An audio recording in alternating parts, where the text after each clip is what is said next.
I'm Jacob. This is Memory Lane. Today, I'm with Nevalyn, and she is going to take a journey back into Memory Lane with us and to share what promises to be a really interesting story. So, first, I would just ask, well, thank you for coming on, first of all. Thanks for having me. I'm really looking forward to this because I know you're someone who has lived a lot. And so I'm sure you have some pretty interesting stories. So first, just wherever you are, make sure you're sitting in a very comfortable position. And please, if you could, close your eyes and just take a few really deep breaths and center yourself. And allow a peace and a calm to enter your body and enter your mind.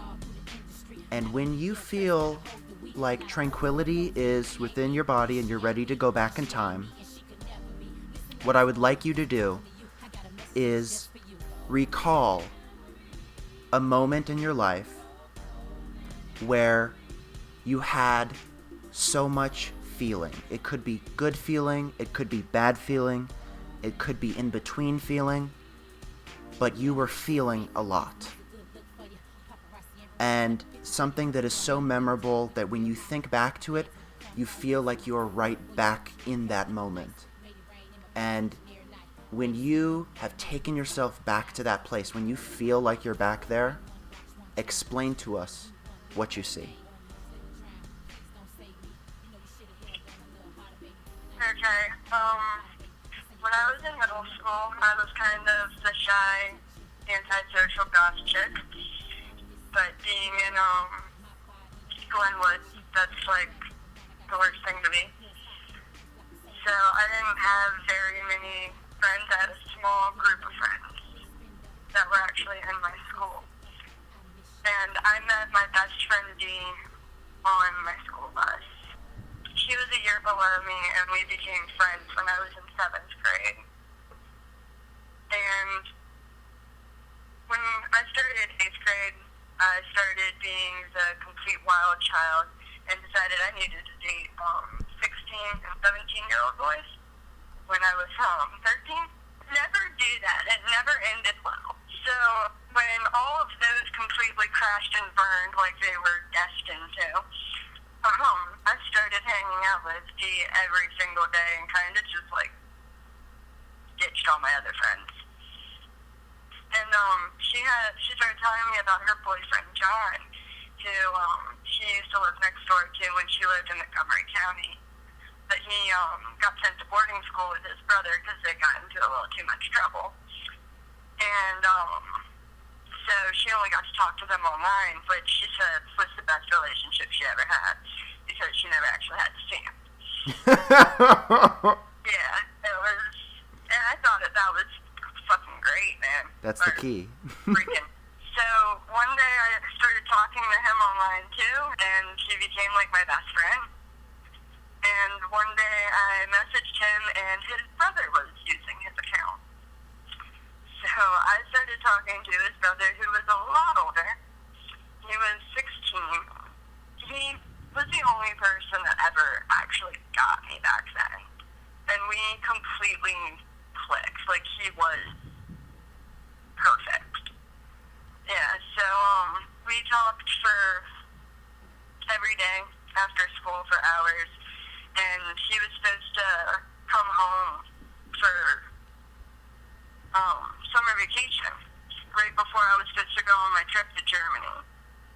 And when he was driving to the airport with his brother and him and his best friend, Lenny, who I had also become very close with online, they were in a car accident. And they obviously did not make their flight. Ryan was put into a coma.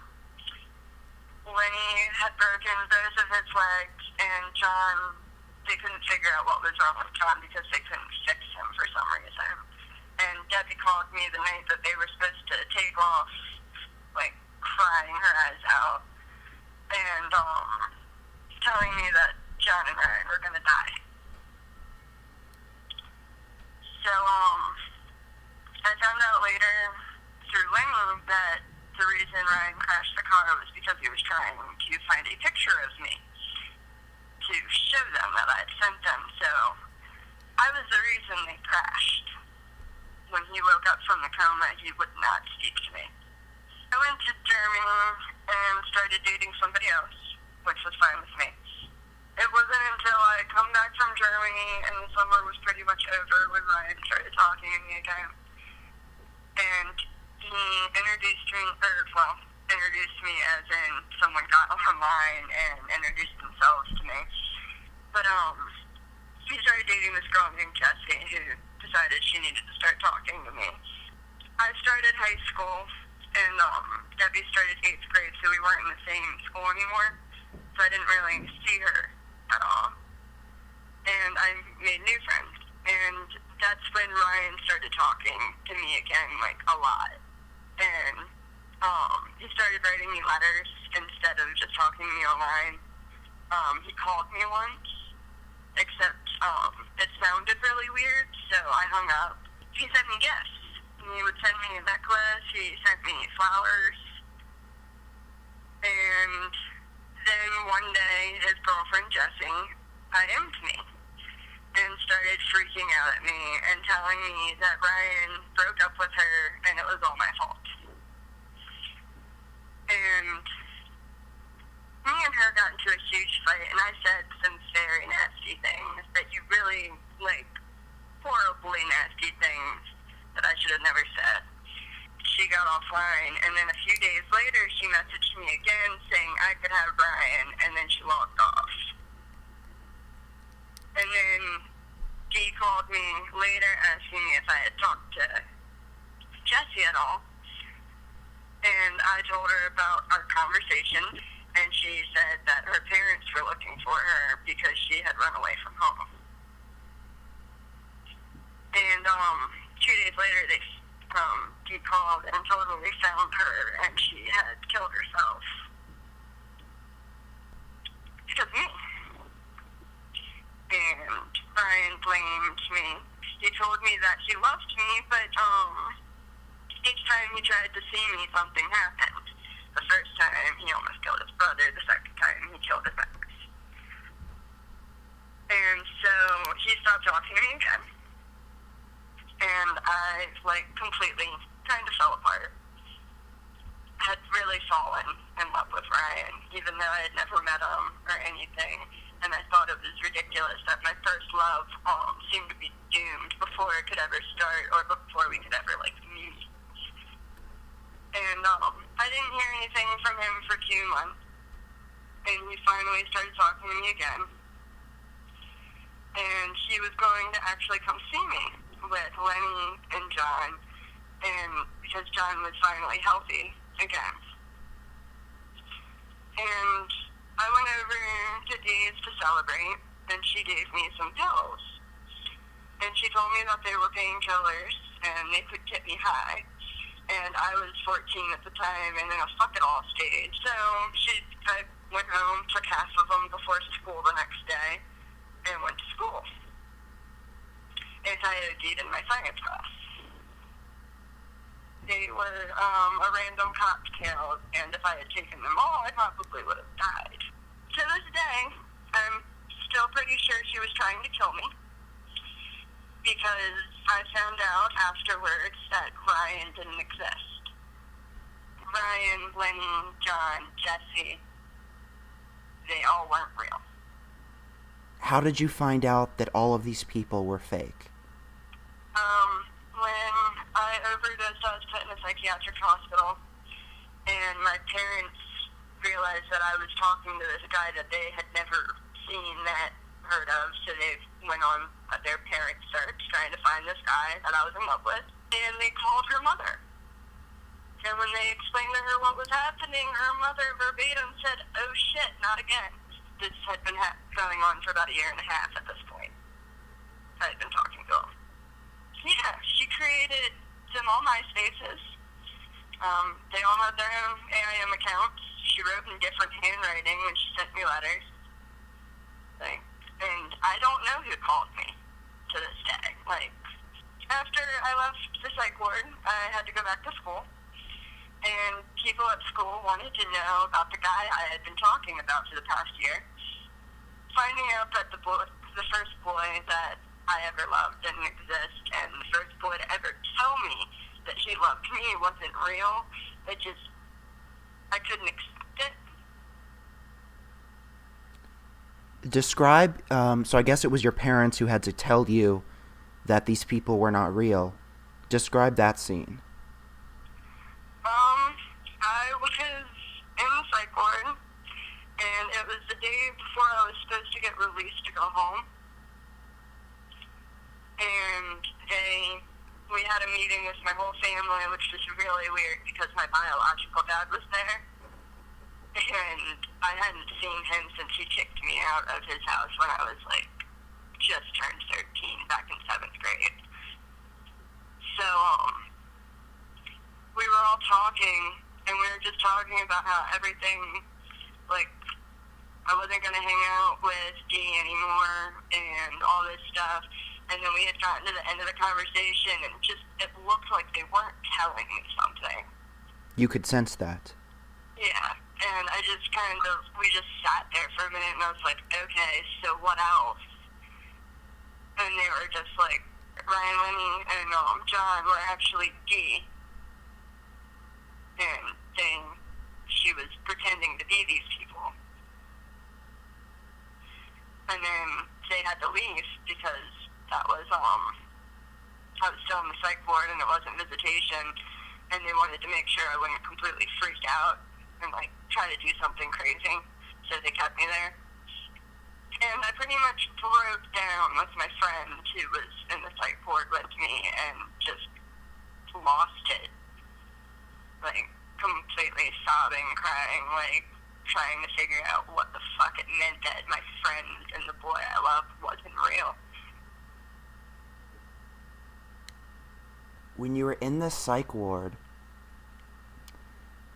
were you able to fully comprehend the fact that who you thought were all these different people were all imaginary, and then did your feelings towards these imaginary people, did they immediately go away when you knew that they were fake? No.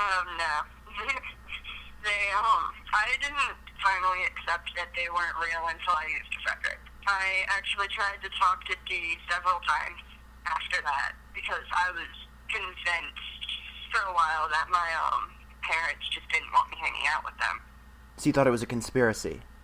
Yeah. Yeah. Even though after a while it got ridiculous because as soon as she would talk to me, it's just things started clicking in place that didn't make sense, like the inconsistencies of the stories, how she seemed to know what we talked about before I told her. It took another trip to a psych ward and me transferring schools. Ryan was still my first love. As messed up as that is, he always will be the first guy I loved, even though he wasn't real. He was perfect, and the only reason he was perfect was because my best friend created him and knew exactly what I wanted. So going back to before you were told this, when this ordeal was still going on with this group of people, and you were told that they were involved in a car accident that was caused when they were looking at for a picture of you. Mm-hmm. Did you feel, so you felt responsible for that car accident? Yeah. And I thought that if I hadn't, been sending him pictures of me, that he wouldn't be trying to show them, or I felt like Ryan should have been paying attention. But a little bit of me felt really guilty that they were looking at a picture of me, even though they weren't, because that didn't really happen. At the time, yeah, I felt pretty guilty about it. I cried for them. I thought John was going to die, and I mourned that. And when I was told that Ryan was in a coma for 3 days, I didn't eat for 3 days. It's so weird to talk about it like it actually happened. I just feel stupid about it now because every incident that happened, I really felt for them. I empathized with them. especially, like, Jesse's suicide. Like, that was the one that really I couldn't comprehend, because that was my fault. Like, I felt that that girl committed suicide because of me. Did you feel responsible for that death? Oh, yeah. And so how did that change the way that you looked at yourself, if you were responsible for a death? I thought, like, I was the worst person ever, because the only reason, I mean, she was supposedly killed herself because her boyfriend loved me. And her boyfriend was going to leave her for me, and I had been talking to that guy. I had been accepting the letters, the gifts, and all of that, so I felt completely responsible, and it destroyed me. Because, I mean, 13 years old, and thinking that someone committed suicide solely because of you. Do you think any of that permanently changed your identity or the way that you look at yourself? I mean, I think it all pretty much changed everything about myself. So, after all of these incidents happened to the people who you really came to love, did you start to think that there was something wrong with you, that you were just bringing misfortune to those who were around you or who you talked to? Oh, yeah, that is actually why I ended up in psych ward number 2. Because I tried to commit suicide because I was pretty screwed up in the head, thinking that, like, there had to be something wrong with me. Like, number 1, for falling for it. Number 2, for just... There were so many feelings during that phase. But there had to be something wrong with me, because I was the only person, like, who else goes through stuff like that? Yeah. No one can relate to this. No, probably not. And Yeah. do you ask yourself, like, now, years removed from this, I guess this was almost, I think, 10 years ago, right? Yep. Okay, so today, do you still ask yourself why this happened to you? I'd say the last time I asked that question, it was probably 2 months ago, because I asked my mom. But yeah, I'd say I still ask myself that from time to time, even 10 years later. Do you have an answer to that question? Nope. Sometimes I think that maybe she just wanted to give me the perfect friends and the perfect boyfriend that I seem to not be able to find. Which makes me feel even worse, because then I'm like, how crazy do I have to be that a crazy person had to think they needed to help me with hallucinations? But, it's just, I still have no answer on why this happened. Like, it doesn't make any sense. What was the lowest point in this entire ordeal for you? 3 months after, when I hung myself. And that was unsuccessful, obviously. Yeah, my scarf I used, did not stay sturdy. But, I was successful in bruising the shit out of my neck, which is how I got caught. And everybody found out that that's what I did. Because when you walk around with a big ring around your neck, people are like, what the hell? How old were you at the time? I was 14. So why did you want to kill yourself? Was it that you felt responsible for this, or just self-loathing, or what was the feeling motivated it? I didn't want to exist either. Everybody who was that important in my life didn't exist anymore, so why did I have to? It's a very interesting point. When you look back on that 10 years later, your mature self, and that belief that you didn't want to exist either, what does that look like to you today? I mean, I'm glad that, like, I didn't succeed, obviously, but it still makes sense to me why I wanted to, but I don't still have that same feeling. Because, I mean, at that point, like, that made sense. It made so much sense. So looking back at her, your friend, Dee, I think is what we're calling her. Where is she today? Do you know? When I moved back to Howard County when I was 20 years old, and I got my first job at a restaurant, a local little restaurant, and she was my boss. Oh my God, you've got to be kidding me. Nope, I found out the first day. And so when you found that out, describe the feelings in your body and mind. I pretty much just stood there paralyzed, trying to figure out, do I just leave on my first day? Like, walk out the freaking door, which I almost did. Like, that was an actual viable option in my mind, was to just walk out the door without any explanation. Did you have to speak with her? Oh, yeah. I actually spoke with her a lot. She gave me rides home from work because I can't drive because I have epilepsy. So I needed a ride home, so she gave me a couple rides home. Did you ever discuss the incident? Nope. Well, that is truly bizarre. It was pretty, yeah, that's the only word to describe it as bizarre. Looking at this entire incident, the whole ridiculous stretch from the fake people to finding out in and out of 2 psych wards, and then her ending up as your boss. Do you feel like there is some supernatural force or the universe that is just playing a sick joke on you? That's the only way I can actually laugh at this, is by thinking that this is some cosmic joke. Like, I'm learning something from this. This is happening for a reason. Either that or God just likes to look at us and laugh his ass off. It would take a really cruel God to do something such as that. Yeah, or I did something in a past life that was so freaking horrible that it's just keeps coming back at me in this one. So what do you think you learned from this incident?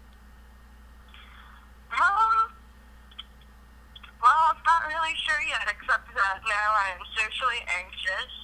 I don't like talking to people I can't see, which is one of the reasons it was so hard getting me to do this.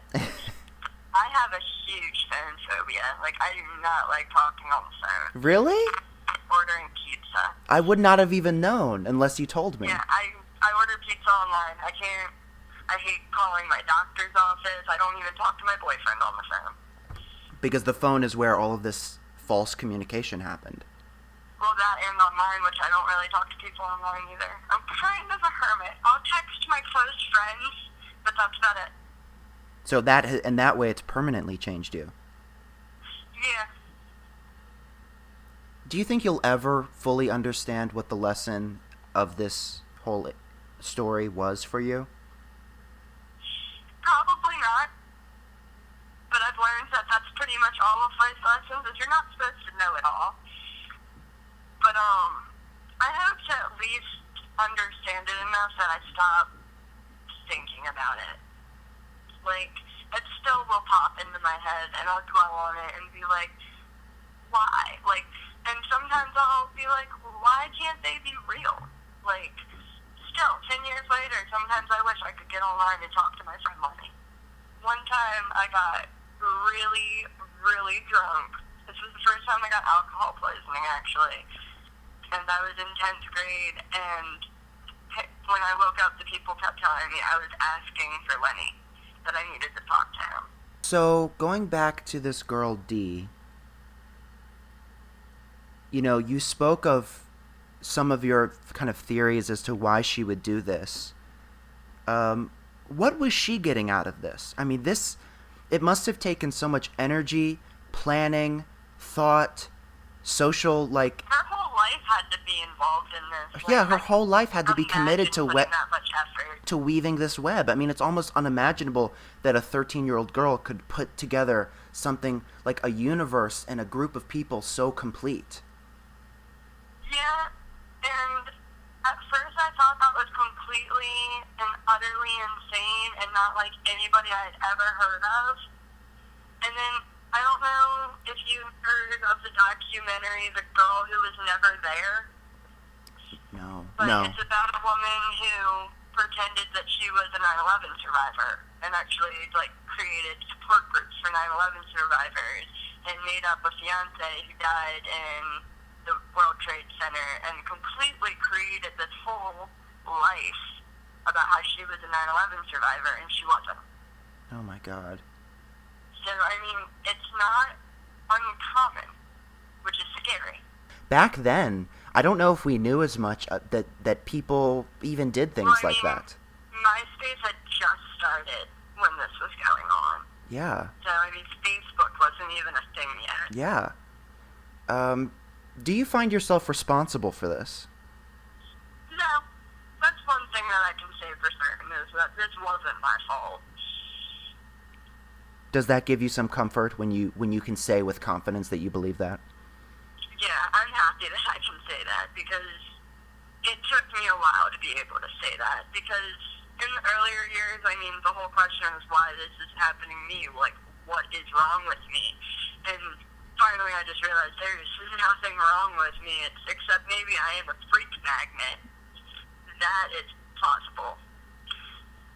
But yeah, I don't feel responsible for it. I don't think she feels responsible for it either. I mean, anyone who can just pretend that that never happened. I mean, when I started working under her, she would have conversations with me like we had been friends from school, but nothing serious at all. Like, she would not even hint towards anything that had happened. And for someone to, like, either she's a really good pretender, I think she's completely responsible, but I don't think she feels that way at all. I mean, the 3 times I called her when I was in high school, she kept telling me they were real. Got a different job. And then that was like 3 jobs ago. So. Do you know where she is today? I'm pretty sure she works at a title shop, like for cars, because I ran into her mom actually a couple months back. And her mom told me that that's where she was working. The way I've forced myself to look at it is that she was trying to help me. How? She was trying to help me since before I started talking to her, I was dating all the 16-year-old dudes who the relationships were ending bad. My home life was horrible. She created friends for me when I needed them. She created a guy to keep me away from the creeps I was going after. Like, I feel like in her twisted little way, she really was trying to help. Do you think that after, she was spinning this huge web of lies and you were sucked into it, do you think that it just got out of control? And so then she had to do things like make up the car accident and make up the suicide. Why add those in if she was trying to help you? I think the car accident happened because they were supposedly coming to visit me. Because they were headed towards a plane to come to Maryland. And that's when they got into the car accident. And the suicide thing made Brian stopped talking to me, so I think she was trying to get me to not talk to them anymore. So she was trying to wind down this kind of thing that she had created. And then when I don't know why she made Brian start talking to me again all those times, but when she gave me all those pills was when he was supposed to be coming to see me. So I'm pretty sure she was trying to get rid of me before she had to fess up to the truth. It was so hard for her to be caught in her lie that she felt that she had to kill you. I hope not, but what other explanation is there for her to give me a cocktail full of pills and tell me that they would get me high if I took them all at once? And I took half of them and still ended up in the hospital. Do you think that she had the intention to kill you? Yeah. Do you think she's able to understand or was able to understand what that means? No, I don't think she was ever able to comprehend anything she was doing, especially that. Like, Do you think the line between reality and unreality was already like really thin for her? I think it had to be. Like, for her to do that, like, she had to already have, like, some, like, not fairness where she didn't know truth from fiction completely. How does it make you feel about yourself in the course of your life that someone you called your best friend not only broke you down psychologically and emotionally, but actually tried to kill you? How do you reflect upon that? I mean, that's probably why all my best friends live in different states. Like, I don't have friends around here. I think it's really made me an antisocial hermit type person. To protect yourself? Mm-hmm. And I try not to think about the fact that she tried to kill me. 13 years old. Like, I still cannot comprehend why. It just makes no sense. And to think of like how close she came not only to driving you insane, but to actually killing you. She was so close. I mean, after that, I tried to kill myself because of it. So, I kind of see that as she almost killed me twice. And if she had succeeded, she would have, I mean, this case would have been famous worldwide because it would have been the first, really, of, like, quote, cyberbullying that we had pretty much ever seen that resulted in a suicide or a death. In this case, a murder. I mean, she would be an infamous murderer today. Her name would be known everywhere. Do you ever think about that? I thought about that a lot when Grace's law got passed. So when that cyberbullying thing happened and that girl hung herself and died, like, that was really, like, that's what I did, except I didn't die. So when that happened, I was just like, I couldn't stop thinking about it. Like, what would have happened if I had died and she had been caught? Why do you think that you have been able to survive this incident? I'm not sure. I mean, I guess. I mean, I've been lucky a lot. That's pretty much the only reason I can say that I'm still here. That your best friend tried to kill you and that you were in love with a fake person. I mean, can you even get people to understand this? I have told probably 5 people in this 10 years that have gone by. So, but when I tell them that the first guy that I ever loved isn't real, like, that's pretty much the most awkward conversation ever. Do you feel foolish for having fallen in love with someone who didn't exist? Yeah. Yeah. That's pretty much the biggest feeling I have about it is, how could I have been so freaking stupid not to figure it out before? I mean, a year and a half I had of talking to these people, and I never figured it out. Did you ever suspect that something was off? When I got the phone call, I thought it was weird, because it was all staticky, and it didn't sound right. Like, he never called me again, which I never questioned. But she seemed to have an answer for every time that I had a question. Do you think that you will ever experience the same feelings for someone that you did for this person that Dee made up? I've experienced better feelings than him. So, I mean, I think he's my first love, but I mean, who stays in love with their first love? Like, nobody. Yeah. That's really lucky people. Yeah. But, I mean, the relationship I had I had a 6-year relationship in high school with a guy, and it was awesome up until the end. And I'm in a relationship now that's gone for over a year, and it's amazing. It's probably the best relationship I've ever had. So Ryan was my first love, and I will always have those feelings towards him. Like, he'll always be in my heart in a weird, twisted way. Why do you think that you were vulnerable to be deceived in this way? Probably because I needed attention. I'll say that. I was a little bit of an attention whore. I really needed people to pay attention to me and love me. I was having a lot of family problems right before this started. And, I mean, like I said previously, my real biological dad kicked me out in 7th grade. So, I was going through stuff. And that is why I started chasing after the older boys and being stupid before she ever found out. I'd say that I did need that. Like, I needed what she did. Like, I feel like it all comes back to attention. Which is messed up, because I used to get so mad when people told me I did stuff for attention when I was in middle school. And I'm realizing that's all I did.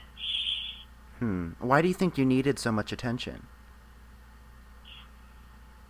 Probably because I wasn't getting enough of it from, like, my biological dad. He had a new fiance, and, like, stuff was really bad at home. Yeah. So, I felt like, and my friends weren't really, they didn't understand what I was going through. Mm-hmm. Like, I was the troubled kid. I came from the broken home. Like, I needed attention elsewhere, and every time I found it elsewhere on my own, it ended very badly, and I guess Dee was like, alright, enough of this, and she gave me the attention from all sorts of different people, but they couldn't hurt me because they weren't real. But then you almost died multiple times. Yeah. That's the weird part about this. It did hurt me. And that's the weird part about it, is they weren't real, so they couldn't hurt you, but then again, they almost cost you your life. Yeah. And one final thing I want to ask you is, since you've been through that entire ordeal 10 years ago, what advice would you give to people like you who are talking to strangers or people they've never met online or are conducting online relationships? You know, a lot of people do online dating now. And you were just doing kind of an earlier form of it, in a sense, or what you thought it was. I mean, do you have any tips? How can you protect yourself? I am the worst person to ask for, like, a supporting thing about online dating or anything. Like, I detest it. I am against it. I think it's a horrible idea. And I don't think anybody who is my age should have ever been trying it. But, I mean, that's what the world is now. My little brother was talking to someone online last year, and my parents, I was very irate about it, and I turned into, like, an old woman. And do you have any advice about, you know, for example, girls who are talking to guys online and maybe have doubts about if they are real? Do you have anything to say about that or any advice to give? I mean, nowadays they have things like Skype, which I didn't have. Just meet the person. I mean, don't go alone because that's idiotic. But So no first dates alone with someone you meet online? oh, hell no. That is so dumb. That is like Craigslist killer dumb. It's scary. Like, the internet is scary, which people don't really realize that anymore, and they put way too much faith in it, and It's also a story of, like, a technology nightmare. yeah. But I don't chat rooms, I don't even like forums, which since I got diagnosed with epilepsy, I was told to, like, try to check out forums, stuff like that. I don't like going and talking to people I cannot see. Yeah. Like, really cannot handle that. Do you think you'll ever be fully comfortable with things like the telephone and those kinds of technologies where you can't see someone face to face? I'm not sure because, I mean, trying to explain to someone that you have a phobia of using the phone is kind of amusing. Like, it's the most ridiculous phobia to have. But then again, if they knew your story, they would totally understand it. Yeah, but I mean, I get, like, hands shaking, mind racing, the palpitations, start sweating, like, mini little panic attacks before I have to call people. Like, it's horrible. I avoid answering the phone. I do not answer the phone if it's a random number. Like, I will not answer if I don't think it's someone I'm going to recognize their voice. Well, this makes this conversation all the more special because I know you had to overcome something that you're not totally comfortable doing to talk to us today. So I thank you for that, and I thank you for opening up, and yours is obviously an incredible story. Almost unbelievable. Middle school, I have to say, is the most dangerous time of anybody's life. Like, no matter who you talk to, they have a horrific middle school story. Mine is the extreme end of the spectrum.